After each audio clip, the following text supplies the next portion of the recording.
이 시간 하나님의 말씀 함께 보도록 하겠습니다. 찾으실 말씀은 로마서 1장 1절 말씀입니다. 로마서 1장 1절 말씀 함께 보도록 하겠습니다.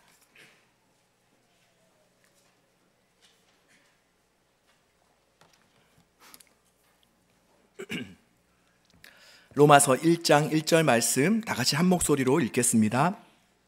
예수 그리스도의 종 바울은 사도로 부르심을 받아 하나님의 복음을 위하여 택정함을 입었으니 아멘. 소크라테스가 남긴 유명한 말이 있습니다. 그 말이 뭐죠?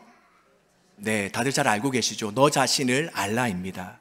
이 말은 당시 사람들로 하여금 진리를 더 사랑하고 또 진리에 더 가까이 다가가도록 하기 위해서 했던 말입니다.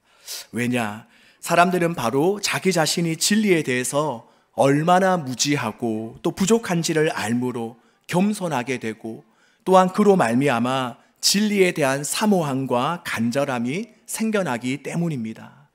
바로 이처럼 소크라테스는 진리를 추구함에 있어서 가장 우선시 되어야 할 것이 바로 자신의 존재를 아는 것, 자신을 깨닫는 것이다 라고 이야기하였습니다. 그런데 이것은 어쩌면 철학자뿐만이 아니라 이 자리에 앉아있는 저와 여러분, 바로 우리 신앙인에게도 해당되는 이야기인 것 같습니다. 왜냐하면 신앙인으로서 자기 정체성을 발견한 자만이, 바로 자기 존재에 대하여 바르게 인식한 사람만이 하나님과 바른 관계를 맺을 수 있기 때문입니다.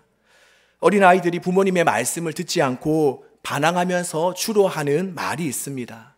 그것은 나 밥 안 먹을 거야 라는 말과 쌍벽을 이루는 말인데 바로 나 집 나갈 거야. 네, 저도 어렸을 때 제 처지를 알지 못하고 부모님께 그렇게 대들었다가 진짜 집에서 쫓겨난 적이 있었습니다. 네, 그런데 부모님들은 이상하게 거의 아이들의 옷을 반쯤 벗겨서 내보냅니다. 네, 아마도 이렇게 경험하신 분들 아마 있으실 것 같은데요. 멀리 가지 못하도록 하기 위함이 아닌가 생각이 되어집니다. 아무튼 저도 거의 반쯤 옷이 벗겨진 채로 속옷만 입고 내쫓김을 당했는데 막상 대문 밖을 나서고 보니 어떻습니까? 그 어린 나이에 돈도 없고 갈 곳도 없고 또 그저 집 주위만 어성이게 되죠. 더욱이 지금 어떤 상태죠? 옷이 거의 반쯤 벗겨진 채라 어딜 다니지도 못하고 누가 볼까봐 차 뒤에만 숨어 있었던 기억이 있습니다. 자, 그러면서 그렇게 시간이 5분이 지나고 또 10분이 지나면서 제가 깨달은 것이 무엇이겠습니까?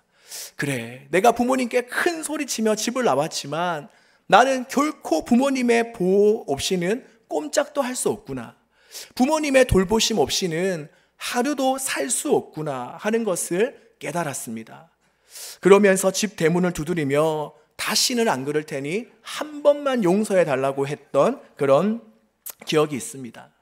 그런데 여러분, 이것은 우리와 하나님과의 관계에서도 마찬가지입니다. 우리가 우리 자신의 정체성을 제대로 알지 못하고 또 내가 서 있어야 될 그 위치와 처지를 알지 못할 때에 우리는 엄청난 비극과 파멸을 초래하게 되는 것입니다. 우리 인간이 범한 최초의 죄가 무엇입니까? 바로 아담과 하와가 하나님의 말씀을 어기고 선악과를 따먹은 것이죠. 즉 자신의 존재와 그리고 지금 자신이 서 있어야 될 그 자리를 망각하여서 하나님과 같은 위치에, 하나님과 동등한 입장에 올라가려 하였기에 그들 자신은 물론이고 모든 인류가 돌이킬 수 없는 큰 재앙을 맞이하게 된 것입니다. 바로 이런 의미에서 자기를 먼저 아는 것, 내가 서 있는 위치를 제대로 인식하는 것이야말로 참된 그리스도인이 되는 첫걸음이 아닌가 하는 생각을 하게 되는 것입니다. 자, 그런 점에서 오늘 본문은 우리에게 참으로 유익합니다. 왜냐? 바로 이 짧은 한 구절 속에는 우리 신앙인의 분명한 정체성과 또 우리 신앙인이 서 있어야 될 그 위치가 무엇인가 간략하지만 명료하게 밝히고 있기 때문이죠. 자, 물론 어떻게 보면 오늘 본문은 바울 자신에게만 국한된 고백인 것처럼 여겨질 수도 있는데 우리가 로마서 1장 6절을 보면 너희도라는 바울의 말을 생각해 볼 때에 오늘 본문 속 바울의 고백은 그 자신의 고백일 뿐만이 아니라 우리 모든 신앙인들의 정체성임을 우리는 알 수 있습니다. 자, 그럼 오늘 본문을 통해 우리의 정체성에 대해서 우리가 서 있어야 될 그 자리가, 그 위치가 어디 있는가 우리가 한번 살펴보겠습니다. 다 같이 한번 1절 말씀을 한 번 더 읽겠습니다. 예수 그리스도의 종 바울은 함을 입었으니. 네, 이 한 구절 속에 바울은 자신을 뭐라고 표현하고 있습니까? 네, 뭐라고 고백하고 있죠? 네, 두 가지가 나옵니다. 첫 번째는 바로 종입니다. 특히 오늘 본문은 우리가 누구의 종인지, 우리의 주인이 누구인가 하는 것을 말씀하고 있는데요. 우리의 주인은 누구죠? 네, 그렇습니다. 바로 예수 그리스도입니다. 그렇다면 왜 예수 그리스도가 우리의 주인 되십니까? 우리가 고린도전서 6장 19절에서 20절에 보면 너희는 너희 자신의 것이 아니라 값으로 산 것이 되었으니 라고 말씀하고 있듯이 예수님께서는 우리를 위해 죽으심으로써 바로 값을 치르시고 우리를 사셨기 때문입니다. 그러기에 우리는 우리 자신은 우리 개개인의 소유가 아니라 또 우리에 대한 소유권이 바로 우리 자신에게 있는 것이 아니라 우리는 순전히 예수님의 소유물이며 또한 그분의 종이 되는 것입니다. 아멘이십니까? 여러분, 종은 어떤 사람입니까? 종은 어떤 사람입니까? 종은 결코 자신의 의사를 표현하거나 자기가 하고 싶은 대로, 자기가 원하는 대로 할 수 없는 사람입니다. 바로 오늘 본문에서 종으로 사용된 단어인 둘로스 역시 자신의 생명에 대한 결정권이나 신분의 자유가 없이 바로 전적으로 주인의 뜻에 자신을 맡기는 사람을 가리킵니다. 그러기에 우리가 그리스도의 종이 되었다는 것은 무슨 의미냐? 우리가 예수님의 종이 되었다는 것은 무슨 의미냐? 이제 전적으로 우리는 우리를 자신의 죽음으로 사신 바로 예수 그리스도의 뜻대로 살아가는 사람이 되었음을 의미하는 것입니다. 우리의 모든 움직임과 우리의 모든 작은 행동 하나하나까지 이제는 예수 그리스도의 뜻 안에서만 움직이는 그런 사람이 되는 것을 의미합니다. 예전에 예수를 위한 바보라는 그런 책을 읽은 적이 있는데요. 이 책을 쓰신 데이비드 케이프 목사님의 모습을 통해서 그리스도의 종이 되는 것은 바로 이런 거구나 하고 깨달은 적이 있습니다.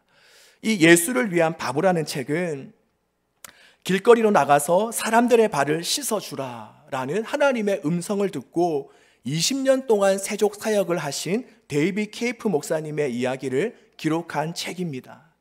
본래 이 목사님은 남아프리카 공화국에 있는 열방교회에서 아주 성공적으로 목회를 감당하신 담임 목사님이셨습니다.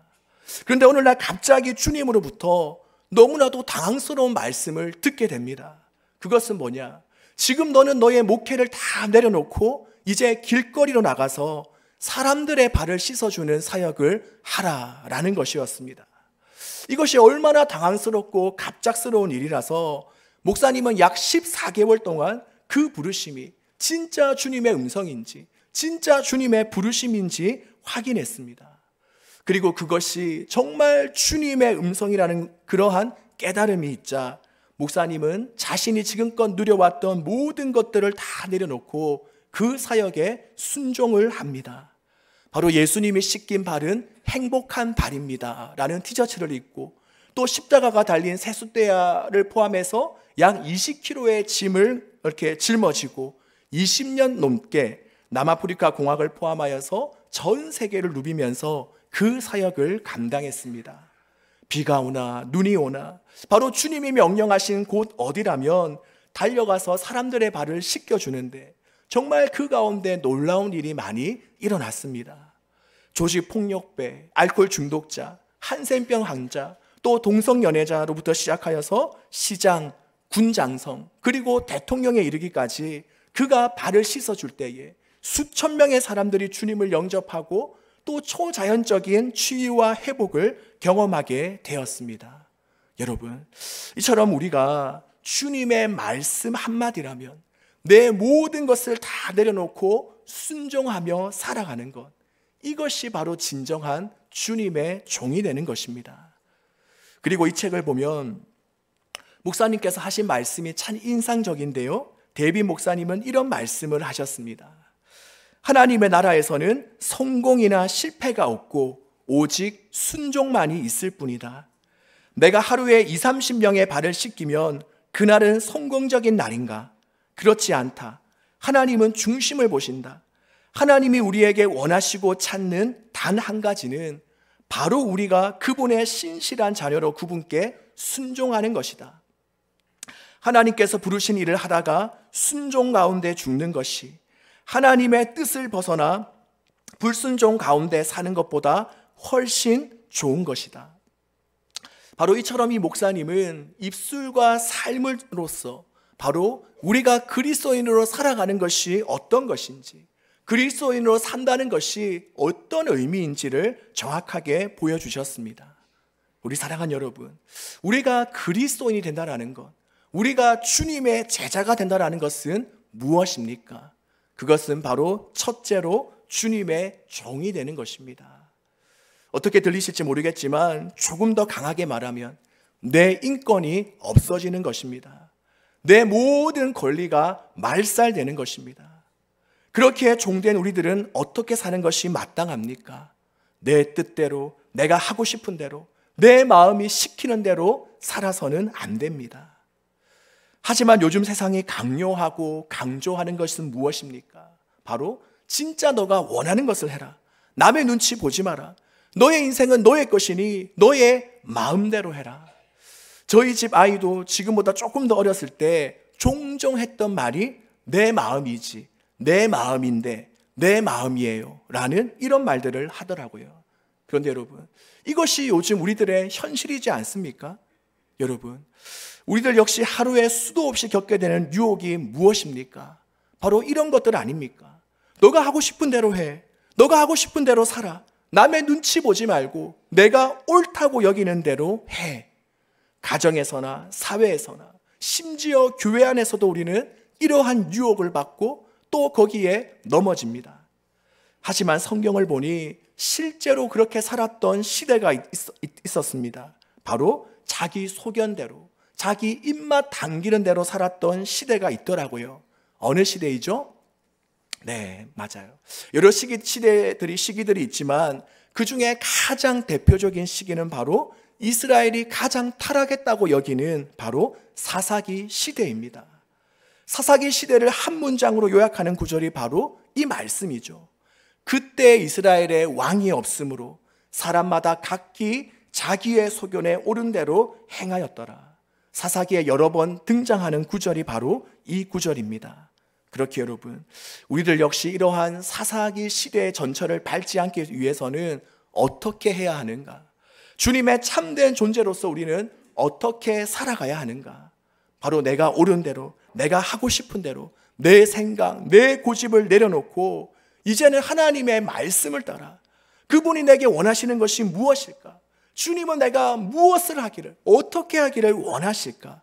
우리의 주인 되신 주님의 기준과 관점과 뜻에 나를 맞추는 그런 삶을 살아야 하는 것입니다.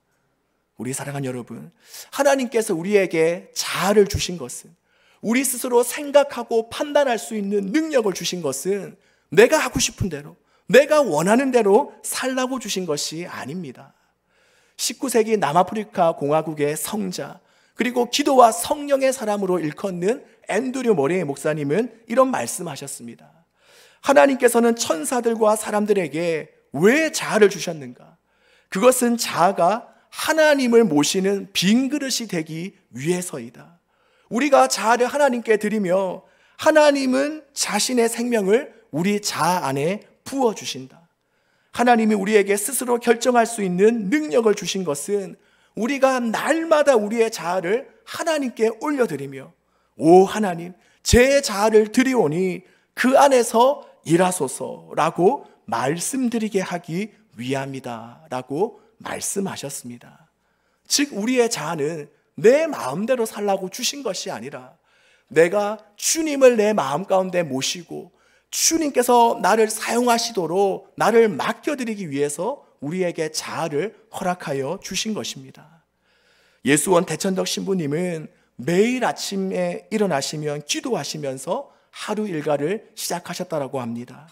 바로 기도하면서 하나님께서 주신 마음을 가지고 또 사람을 만나고 하루 일정을 소화하셨다라고 합니다.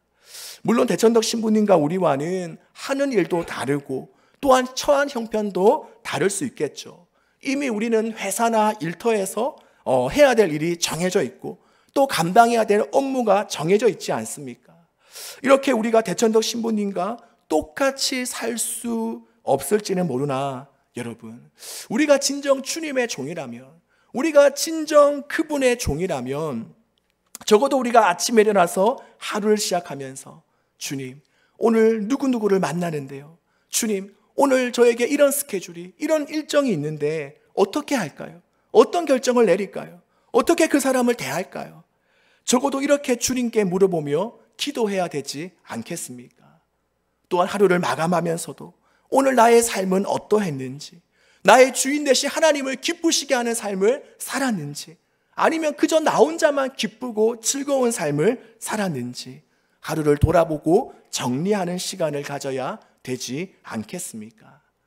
우리 사랑하는 여러분, 우리가 이 시간을 통해서 지금 과연 나는 하나님 앞에서 어떤 모습을 살아가고 있는지, 진정 예수 그리스도의 종으로 살아가고 있는지, 아니면 내가 마른 종이지만 주인처럼 행세하며 살아가고 있는지, 나의 모습은 어떠한지를 돌아볼 수 있기를 바랍니다. 또 오늘 이 시간 이후로 더욱더 철저하게 우리가 주님의 종으로 살아가는 저와 여러분 되시기를 간절히 소망합니다. 네, 이처럼 첫 번째 우리의 정체성은 뭐죠? 바로 종입니다. 또 두 번째로 바울은 자신의 정체성에 대해서 정의를 내리는데요, 그것은 바로 사도입니다. 이처럼 우리는 주님의 종인 동시에 바로 하나님의 사명을 부여받은 사도입니다. 여러분, 사도는 어떤 사람입니까? 사도란 원어로 보내심을 받은 사람이라는 뜻인데요, 요즘 말로 하면 대사라고 고칠 수도 있겠습니다. 바울이 살던 당시에도 사도라고 하면 로마 황제로부터 특수한 임무를 받고 파견된 자, 또 한 나라를 대표하며 그 나라로부터 중요한 임무를 받고 파송받은 자, 이러한 뜻입니다. 즉 사도란 어떤 자냐? 해야 될 임무와 소임을 가지고 보냄을 받은 사람이라는 것입니다. 여러분, 혹시 플로렌스 체드윅이라는 여성 수영 선수를 아십니까?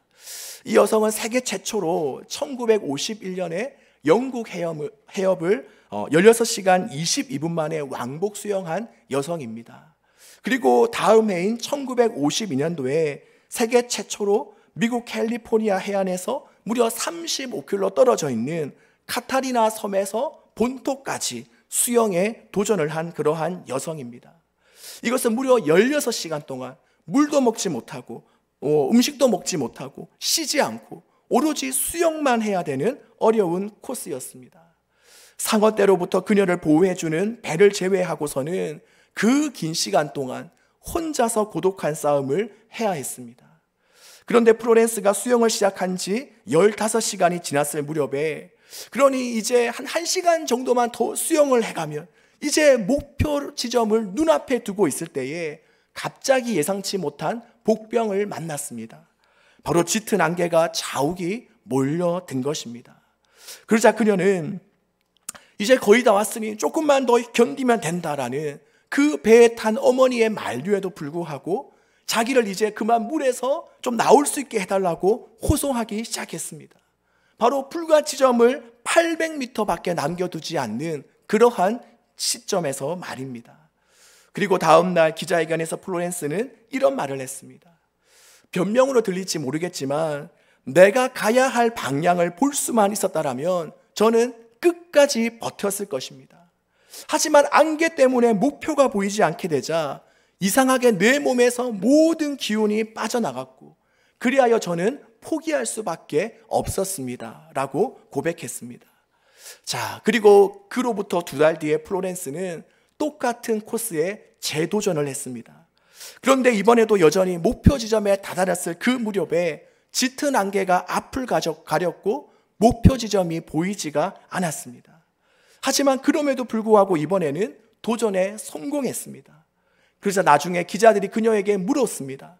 아니, 똑같은 조건임에도 불구하고 어떻게 이번에는 성공할 수 있었습니까? 그러자 그녀는 대답하기를, 저는 재도전을 위해서 먼저 제가 가야 할 곳을 미리 다녀왔습니다. 그리고 그 해변과 마을과 사람들의 모습을 제 눈과 제 마음에 담아왔습니다. 그리고 제가 그 해협을 헤엄치는 동안에 계속해서 나의 목표인 그 해변과 사람들을 상상하며 목표점을 그렸습니다. 바로 이번 저의 성공의 비결은 나의 목표 지점, 내가 도달해야 될 그곳을 마음속으로 끝까지 바라보며 그렸다는 것입니다. 우리 사랑하는 여러분, 이 이야기가 우리에게 말씀하고 있는 것은 무엇입니까? 바로 자신이 헤엄쳐서 도달해야 될 목표 지점, 즉 해야 될 목적, 사명이 있는 사람과 또 내가 무엇을 해야 되는지, 내가 왜 살아야 되는지, 내가 도달해야 될 목표를 잃어버린 사람과는 엄청난 차이가 난다는 것입니다. 여러분, 이것은 우리도 마찬가지입니다. 하나님께서는 우리를 종으로도 부르셨지만 우리를 또한 동시에 사도로 부르셨습니다. 바로 하나님의 중요한 임무, 우리가 감당해야 될 사명이 있다라는 것입니다. 그 다음에 그 사명이 무엇입니까? 주님은 무엇 때문에 우리를 부르셨습니까? 본문 1절 후반부에 보면 그 목적이 나와 있는데요, 바로 하나님의 복음을 위하여 택정함을 입었나니, 즉 하나님께서 우리를 부르신 그 목적은 그분의 복음을 위하여, 바로 복음 전하는 삶을 살기 위하여 우리를 부르셨습니다. 그러기에 바로 이 사명을 알고 살아가는 자, 내가 해야 될 일이 바로 하나님의 복음을 전하는 것이구나, 내가 복음 전하기 위해 주님이 나를 불러주셨구나 하는 것을 아는 사람과 그렇지 않는 사람은 엄청난 차이가 나는 것입니다. 사명을 아는 자는 어떻습니까? 돈이나 시간을 쓸 때에도 사명을 생각하며 사용하게 됩니다. 또 누구를 만나더라도 그 사명에 중점을 두게 됩니다.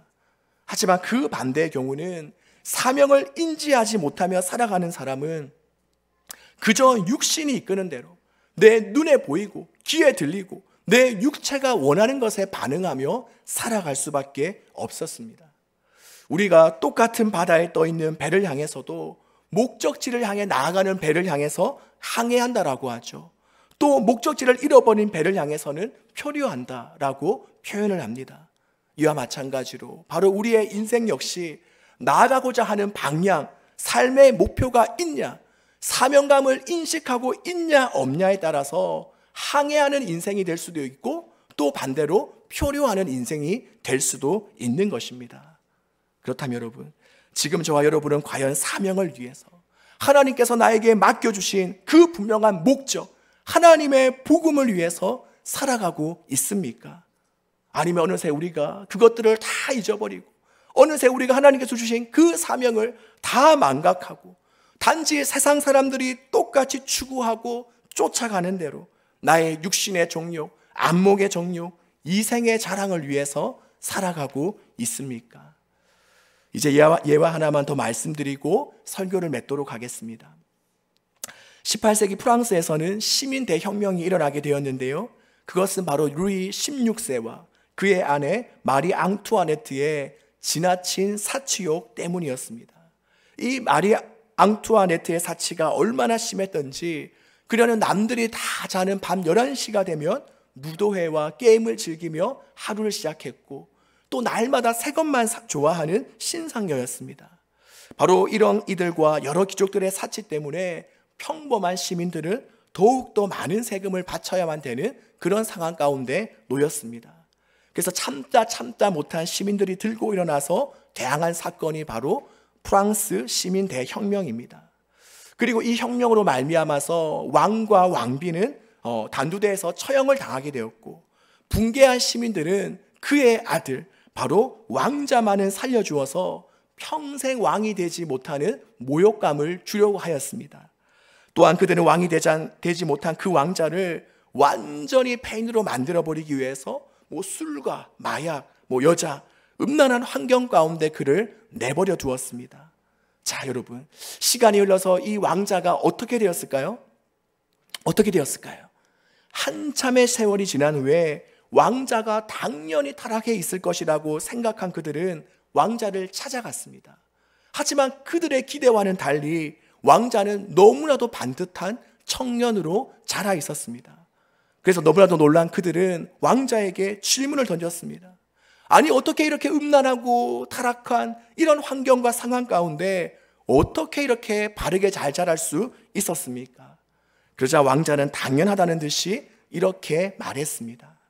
나는 결코 당신들이 요구하는 대로 살 수 없습니다. 나는 이 나라의 왕자로 태어났기 때문입니다.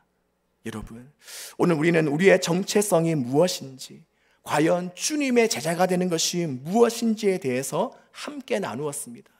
그것은 바로 오늘 본문 속에서 바울이 고백한 것과 같이 예수 그리스도의 종으로, 그리고 부르심 받은 사도로 살아가는 것입니다. 여러분, 때때로 우리는 이런저런 유혹을 많이 받습니다. 바로 종이 아닌 왕으로 살아가려는 유혹이 얼마나 강합니까? 다른 사람의 말을 따라서, 하나님의 말씀을 따라서 살기보다는 그저 내 주장대로, 내 생각대로 행하며 살려는 유혹, 내가 지배를 받고 다스림을 받기보다는 공동체 가운데 내가 지배하려 하고 내 마음대로 휘저으려고 하는 유혹들을 우리는 시도 때도 없이 받습니다. 또한 사명을 위해, 내게 주어진 그 부르심을 위해 살기보다는 내 육신의 유익과 만족과 쾌락을 위해 살아가려는 그 욕구 또한 얼마나 많습니까? 분명 주님께서는 우리를 종으로, 그리고 사도로 불러주시고 세워주셨는데 우리는 그저 이 세상과 또 세상의 가치를 쫓으면서 우리의 정체성을 망각하며 또 그런 삶을 살아가지 못할 때가 너무나도 많습니다. 우리는 자칫 우리가 방심하다 보면 우리는 사명을 위해 살아가는 것이 아니라 그저 내 육신과 세상이 외치는 곳을 향해서, 세상 사람들이 쫓아가는 곳을 향해서 달려가기가 쉽습니다. 여러분, 이런 상황 가운데 우리가 분명히 인식하고 있어야 될 것은 무엇이냐? 바로 우리의 정체성입니다. 바로 하나님께서는 나를 그분의 종으로 불러주셨고, 또한 그분의 위대한 사명을 이루기 위한 사도로, 사명자로 불러주셨다라는 것입니다.